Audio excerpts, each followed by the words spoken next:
Muy buenas noches a todos los que nos acompañan, tanto por el Facebook APSE Informa, como a los que están aquí presentes. Les saluda Saray Esquivel Molina, presidenta de la APSE. Bienvenidos a un programa más desde la otra acera. Hoy tenemos un programa muy especial, así que para iniciar este programa, los dejo con el secretario general de la APSE, nuestro compañero Denis Solís, para que él presente a nuestros invitados. Muy buenas noches, doña Saray. Buenas noches a todas las personas que nos siguen el día de hoy. Definitivamente un tema muy interesante, una recopilación de varios temas que hemos desarrollado durante este tiempo, en esta experiencia que se llama Desde la Otra Acera, como dijo doña Saray, una perspectiva diferente de la información.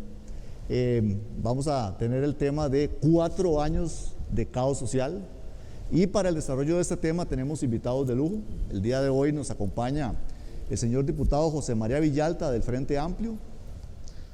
Nos acompaña también Ilka Treminio, directora de Flaxo, y también tenemos la compañía de Laura Martínez, directora del Semanario Universidad. El programa del día de hoy va a estar muy interesante. Vamos a estar desarrollando temas de gran importancia, de actualidad, y por supuesto nos acompaña nuestra compañera economista Sofía Guillén, a quien le damos la bienvenida. Sofía, ¿cómo estás? Bienvenida. El día de hoy va a estar interesante, ¿verdad? El desarrollo, especialmente con los invitados que tenemos para el mismo. 4 años de caos social. En este tercer bloque vamos a hablar sobre el acuerdo por un nuevo préstamo con el Fondo Monetario Internacional. Escuchemos a don Fernando Rodríguez, economista, académico de la Universidad Nacional y ex viceministro de Hacienda, sobre algunas preocupaciones y propuestas que él cree deben ser consideradas en esta coyuntura. Yo creo que lo primero que tenemos que hacer es que, aún sabiendo que estamos en una situación fiscal complicada, nosotros tenemos que evitar que la población se vea afectada, porque eso nos va a generar una factura, aunque no debería utilizar esa palabra, pero nos va a generar una factura de largo plazo que podría terminar no solamente saliéndonos más caros, sino generar efectos sociales adversos durante mucho tiempo. O sea, que más allá de los problemas que hay, nosotros debimos haber seguido dando las ayudas del Bono Proteger, y si no lo hemos hecho, deberíamos retomarlas inmediatamente. Porque mucha de esa gente que cayó en condición de pobreza el año pasado sigue en condición de pobreza. Pero además, los que estaban por encima del nivel de pobreza y se vieron afectados, o sea, que gente que redujo sus ingresos, algunos perdieron trabajo, etcétera, no están en condición de pobreza simplemente porque no pasaron hacia abajo la línea de pobreza, pero pueden tener problemas, también van a requerir ayudas. Y entonces ahí, cuando le decimos al Estado, mire, las transferencias que usted va a hacer a programas sociales van prácticamente a mantenerse igual, o sea, estamos reprimiendo su crecimiento, le estamos diciendo a esta gente que recibe ayudas, yo no les voy a dar más. Hay más pobres, pero yo no les voy a dar más. Entonces, eso tenemos que revertirlo, porque eso nos puede meter en una dinámica de década perdida otra vez. Y eso sería fatal para un grupo grande de personas, de familias, de costarricenses y, bueno, inclusive de personas de otros países que están aquí, que van a verse afectados en ese proceso. Creo que mientras tanto, esto lo mantenemos. Evidentemente hay que dirigir las baterías en materia de recaudación y de reforma a ajustes en la parte de impuestos que nos puedan dar más plata de personas con más recursos. Y ya de eso se habló bastante. Nosotros, y aquí hablo en plural porque lo hicimos en parte del proyecto Corita Cordino, en la Universidad Nacional, habíamos propuesto una serie de medidas que, bueno, no se les hizo mayor caso. Y además habíamos planteado la posibilidad de que el Banco Central financiara la compra de deuda pública para hacer reducir sustancialmente el costo de esa deuda. Cosa que no estoy diciendo ninguna herejía, aunque para el oído de algunos sea así, porque en realidad esto lo han estado haciendo bancos centrales en todas partes del mundo, pero aquí había una enorme resistencia a hacerlo. Y eso permitiría bajar la presión sobre el déficit fiscal, no ayudarnos a reducir el primario, pero sí por lo menos a reducir esa presión sobre el déficit y restarle además a la deuda la dinámica que ha tenido. Yo creo que todo eso se pudo haber hecho con o sin acuerdo con el fondo, porque además hay que entender que el acuerdo con el fondo no resuelve todos nuestros problemas. Ojo a esa última frase que don Fernando nos deja sobre la mesa. Con o sin acuerdo con el Fondo Monetario Internacional, había que entrarle al modelo tributario, había que hablar de un bono proteger sostenible. La pregunta del millón acá la dejo sobre esta mesa redonda, a doña Ilka, doña Laura, don José María. ¿Se necesita o no se necesita préstamo con el FMI? Pero antes de pasar a las respuestas de ustedes, le contamos a quienes nos están viendo en vivo y han preguntado por los otros dos invitados que no se pudieron presentar, que tal como indicamos al inicio, se excusaron debido a que por razones de fuerza mayor el diputado Pablo Heriberto Abarca y la diputada Paula Vega no se pudieron presentar. Sabemos que son motivos de fuerza mayor e igualmente les agradecemos. Para su información, también agradecemos los comentarios y las preguntas que están dejando y les invitamos a dejar más. Entonces, ¿se ocupa o no se ocupa préstamo con el Fondo Monetario Internacional? Yo tiro la pelota y ustedes la agarran. José, adelante. Bueno, a ver, lo que se ocupa es estabilizar las finanzas públicas, ¿verdad? El problema de las finanzas públicas, que había empezado a estabilizarse después de la discusión muy lentamente, pero también a un costo muy alto, social muy alto, después de la discusión del plan fiscal y sobre todo de la imposición de la regla fiscal, que ha tenido un impacto muy duro sobre los presupuestos públicos, los presupuestos de las instituciones, afectando incluso lo que el gobierno prometió que no iba a afectar, que era la inversión pública y el gasto social.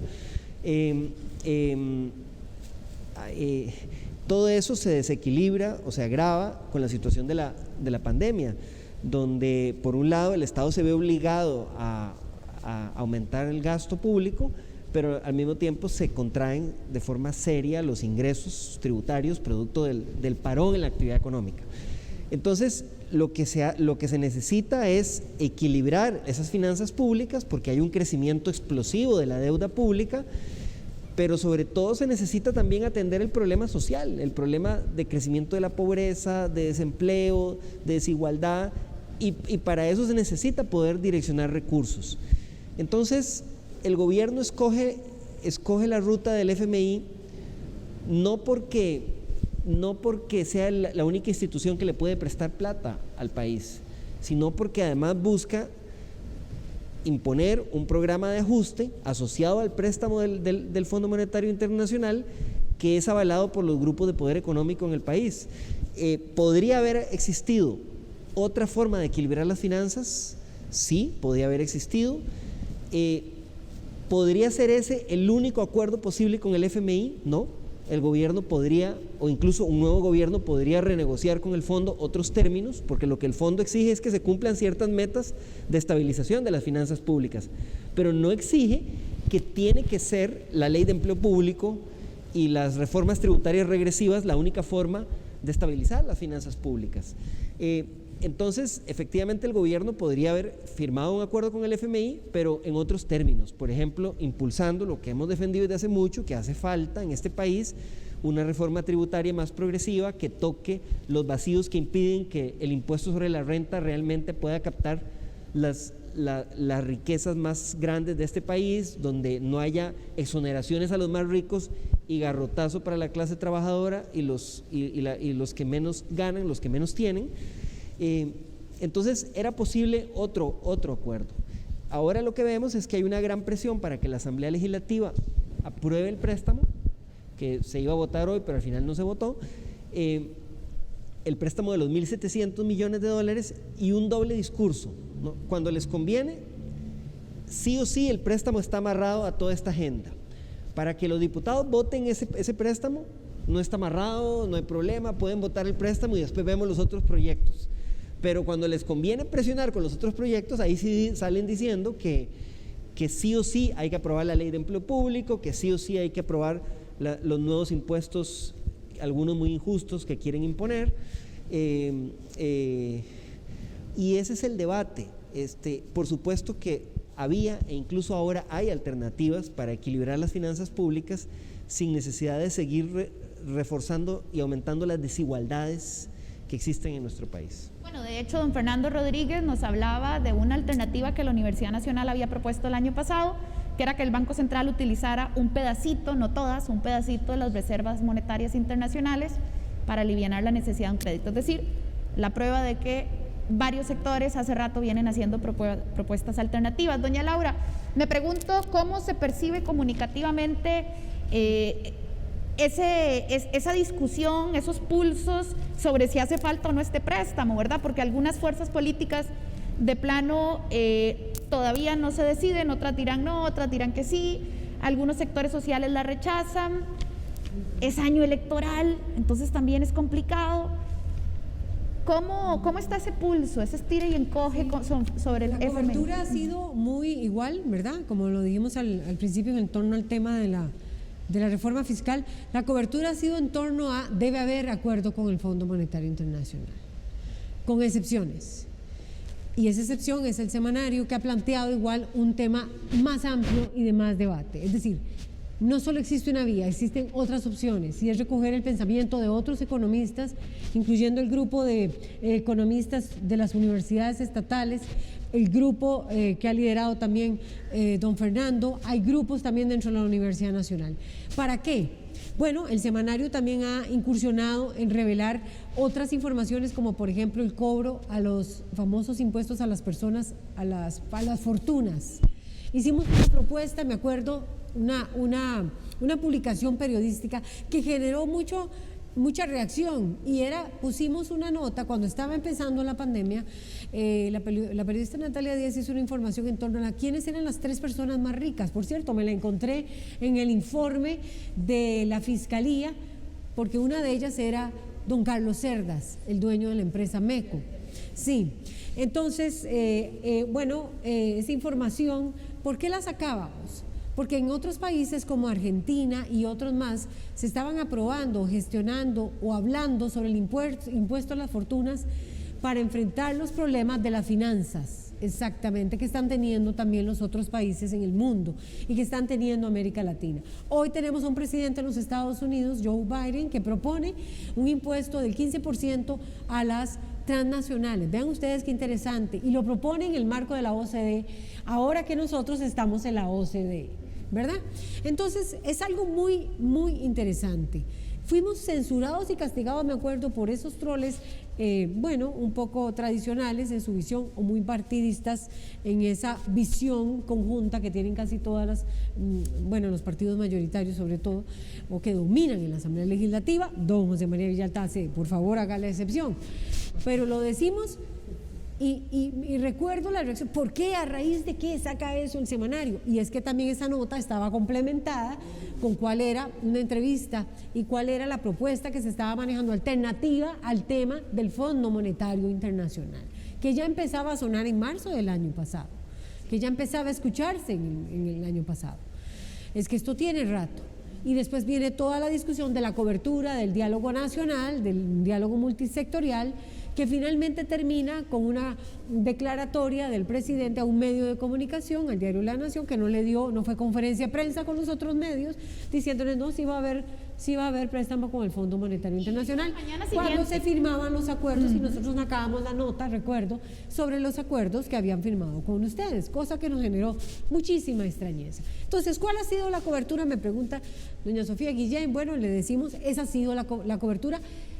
Esa es la lectura de la cobertura que ha habido, y la lectura también del semanario. Es decir, en el sentido de que hay otras propuestas, hay otros planteamientos. Se ha hablado también de utilizar las reservas del Banco Central, se ha hablado de utilizar de gravar las fortunas, como ha hecho Argentina, como ha aprobado, por lo menos no sé si finalmente se aprobó en España, pero sí se intentó en España también, y como hoy lo propone precisamente Joe Biden a propósito de las transnacionales. Vea usted, y nosotros tan censurados, recuerdo, con esa información. También quisimos decir quiénes son las personas que, si en otros países se habla de las riquezas y las fortunas como una alternativa, quisimos sacar quiénes son esas personas que ostentan esa riqueza en nuestro país. Por cierto, la universidad fue muy perseguida por esa información. Nosotros la sacamos más amplia, garantizando una serie de elementos con la cobertura cuidadosa que se tuvo que hacer para evitar, digamos, cualquier problema. Pero quiero decir Estas son informaciones que había recopilado el Instituto de Investigaciones Sociales de la Universidad de Costa Rica y que amplió el semanario Universidad. Bien, esa ha sido nuestra cobertura y esa ha sido la posibilidad. Presentar las distintas alternativas, no solo una alternativa, que si bien es cierto, los partidarios, por lo menos hay algunos diputados, bueno, varios diputados de esta propuesta del Fondo Monetario, es que precisamente, bueno, es un endeudamiento a un interés más bajo. El punto es que después le dimos cobertura a los compromisos que implica la aprobación del fondo. Y ahí es donde surge la Ley de Empleo Público, que hoy está en consulta ante la Sala Constitucional. Y ha sido toda también otra relectura y toda una cobertura distinta de lo que implica la Ley de Empleo Público, que ustedes yo sé que han abordado aquí ampliamente, y los distintos puntos que se le han señalado. Claro, muy diferente a la perspectiva con la que usualmente se trata en los medios de comunicación masiva. Doña Laura mencionaba el ejercicio de la mesa multisectorial en noviembre del año pasado. Doña Ilka participó de esa mesa como moderadora, pudo ver la experiencia de cerca. Y queríamos también preguntarle, doña Ilka, un poco cuál es el balance que hace usted a nivel personal de esa mesa, particularmente considerando que tal vez se pudo haber aprovechado un poco más, que yo creo que hay que reconocer que habían más de 2.000 iniciativas presentadas y que eso habla de lo que está diciendo doña Laura, de que hay una diversidad de propuestas, lo que pasa es que no a todas se les dan foco, ¿verdad? Entonces, ¿será que se podía aprovechar un poco más? ¿Cómo hacemos para canalizar, para encontrarle salida a esa cantidad tan enorme de propuestas que habla ya de una madurez incluso de los movimientos sociales para presentar cosas concretas? Bueno, ahí es muy importante la posibilidad de establecer mecanismos de diálogo permanente, ¿verdad? Yo creo que en este sentido esta mesa fue una iniciativa que tuvo algunas ventajas con respecto a la concertación convocada durante el gobierno de Miguel Ángel Rodríguez, y que ahí es muy importante decir que el fenómeno de la concertación se daba precisamente porque no existían las posibilidades de llegar a acuerdos en la Asamblea Legislativa, en una Asamblea que no estaba ni la mitad de fragmentada de lo que tenemos hoy, ¿verdad? Es decir, se da esa iniciativa en un momento donde se preveían problemas de gobernabilidad y sin embargo teníamos una Asamblea Legislativa que aglutinando algunos votos llegaba a una mayoría. En este escenario, esos mecanismos de diálogo son fundamentales porque los mecanismos internos de la Asamblea Legislativa nuevamente son sumamente particularistas. No obstante, los colectivos sociales, los distintos sectores requieren establecer distintos bloques para poder tener peso en esos ámbitos. Y por supuesto que tampoco se convierten en poderes legislativos paralelos, y por eso es muy importante lograr generar un mecanismo que vincule estos sectores de diálogo mediante alguna iniciativa de ley que le dé funciones y que le establezca cuáles son sus umbrales de trabajo y su relacionamiento con los poderes del Estado, de manera tal que no queden completamente invisibilizados y de manera tal que tampoco se genere una competencia con los poderes instituidos. Sin embargo, son un espacio importantísimo de escucha de las iniciativas de los sectores, de refrescamiento y oxigenamiento de ideas, de iniciativas, de creación de bloques y sobre todo de empoderamiento de sectores ciudadanos, porque este espacio les va a permitir precisamente establecer una especie de manufactura de mayorías en espacios paralelos, que en este momento no existe precisamente porque los sectores sociales están siendo ampliamente desoídos. Y luego también porque hay un desgaste de los propios sectores tradicionales en el ámbito social, ¿verdad? Eso tampoco lo podemos negar y ahí se necesitan nuevos liderazgos, se necesita incluir agendas. Estas agendas tienen mucho que ver con la pluralidad, con el género, con distintos ámbitos que no han estado tradicionalmente en esos espacios. Entonces, yo creo que en ese sentido es una experiencia valiosa que se debe recuperar. Por supuesto que el aprovechamiento de parte del gobierno de este espacio no es el óptimo, pero sienta el precedente para que pueda haber una exigencia de los sectores sociales de tener espacios de este tipo. Y bueno, yo pienso que un momento como el actual, donde nos encontramos además en esa ventana de observación sobre los procesos constituyentes, en este caso de Chile, podemos también pensar cómo son estas nuevas iniciativas y modelos de organización social del Estado, ¿verdad? Vale mucho la pena hacer un seguimiento de cómo los colectivos sociales y las distintas agrupaciones generan iniciativas en ese espacio para pensar mecanismos institucionales de representación de los sectores. Ok, muchísimas gracias, doña Ilka. Doña Saray, quizás para terminar este bloque, y porque no podemos dejar por fuera el hecho de que el proyecto de empleo público forma parte de la agenda con el Fondo Monetario Internacional. Acordémonos que el FMI dijo que nunca había pedido el proyecto de empleo público, aunque el gobierno había insistido en que sí, que era necesario. Bueno, uno se pregunta, esta agenda propuesta por el gobierno para negociar con el FMI, que en gran parte desoye ese ejercicio de la mesa multisectorial, ¿cómo es que se supone que reactiva la economía o resuelve el déficit? Es decir, ¿nos va a ayudar a salir de la crisis o no? ¿Qué papel va a jugar al final un proyecto de empleo público o la venta de la cartera de crédito con APE o la eliminación de exoneraciones del salario escolar? El fondo de avales que nació con buena intención, pero que terminó administrado por los grandes intereses, ¿verdad? Es difícil, ¿verdad? Todos ya lo manifestaron, las alternativas que hay, pero cómo está el gobierno empecinado, digámoslo así, en que solo hay una forma de hacer las cosas. Inclusive todo el proceso que se dio en la mesa multisectorial, que todos teníamos muchas esperanzas, ¿verdad? Pero que al final de ahí se vio que lo que hicieron fue, como decimos, una vacilada. Eso así es como se siente, y así es como se siente la gente, ¿verdad? Entonces, por ejemplo, empleo público. Nosotros hemos dado seguimiento al proceso porque nos afecta directamente. Sabemos todo lo que nos va a perjudicar, aparte de lo que ya hizo la ley de fortalecimiento de las finanzas. O sea, ahí fue cercenado completamente un montón de condiciones salariales del sector. Pero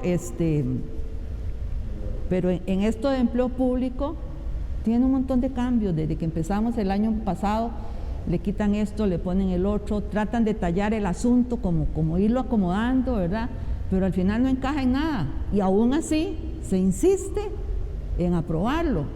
Entonces es muy difícil, es muy duro, porque inclusive ni sabemos qué se va a ganar y qué se va a perder en este proyecto, porque ni siquiera los números dan. Y aún así, exacto, es que no, o sea, uno le preguntan, ¿cómo vamos a quedar de ahí? No sé, no tenemos el dato, se pide y no pasa nada. Entonces, yo no le veo que esto, o sea, desgraciadamente lo que se dice aquí, que va a pasar, lo que se quiere hacer, como dijo José María, es para donde vamos. Y esa es la parte difícil, o sea, no se va a resolver la situación. Y uno dice, ¿cómo es posible que un gobierno, y los que hayan ayudado en esto, continúen con esa posición, viendo cómo se va deteriorando la sociedad? Nosotros, como en el sector educación, quizás diga a la gente, ellos no les han rebajado el salario en este tiempo de crisis. Y es cierto, pero ¿cuántas familias de esas han tenido que asumir a los que sí han despedido, a los que sí les han cambiado las jornadas, a los que uno los oye a los compañeros, ¿verdad? Entonces, eso nos afecta. Y cómo entonces nosotros sí estamos sosteniendo un poco esa economía, pero eso no se ve, es parte de la queja que hacemos. Sí, entonces no le veo no veo que esto vaya a mejorar la crisis. Más bien tenemos que prepararnos, en el caso de nosotros, del sector, porque sí viene más difícil, viene estancamiento de salarios, ¿verdad? Condiciones, cambios en las escalas salariales. ¿Cómo? No sabemos. Ponen a competir en esta ley de empleo público, ponen a competir las condiciones salariales y laborales de las diferentes instancias del gobierno, instituciones gubernamentales, y son diferentes. O sea, en realidad son diferentes. Poder Judicial, nosotros como sector de educación, las condiciones salariales son diferentes, las condiciones, las responsabilidades, todos los sectores. Entonces no podían meternos en una sola caja todos igual y hacer un revoltijo allá a ver a quién sale. No, eso es injusto para la gente, porque aparte de eso es servicio público, somos servidores públicos, somos los que ayudamos en que las condiciones de la gente sean mejores, en los servicios que se dan. Que hay que corregir y que hay que cambiar cosas, sí es cierto, pero esa no era la manera. Entonces, inclusive como lo que pasó con CONAPE, y lo dijo José María, ahí van, detrás de todas, ¿verdad? Ahí van detrás de todas. Entonces resulta que ahora que hay estudiantes, personas que no pueden estudiar y buscan ayuda en CONAPE y les ayuda a salir adelante, ¿qué va a pasar con esta gente? ¿En qué condiciones van a tener préstamos? Y así en todas las instituciones. Correcto, bueno, mucho ojo a quienes nos escuchan, trabajadores del sector público, del sector privado, dueños de micro, pequeñas empresas, mucho ojo porque el siguiente gobierno y la siguiente asamblea legislativa tendrán que comerse la bronca del resto de las negociaciones con el Fondo Monetario Internacional. Van a tomar decisiones de alto calibre sobre el futuro del país. Vamos a un corte comercial y regresamos con el cierre del programa de esta noche.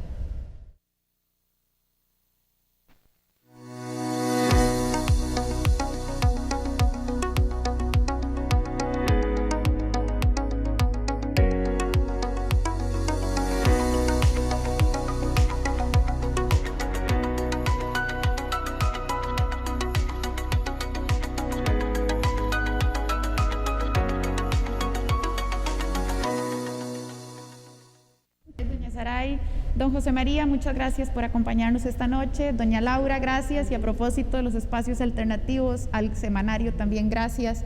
Doña Ilka, muchas gracias por habernos acompañado. Hemos llegado al final del programa. Les agradecemos a quienes nos han sintonizado.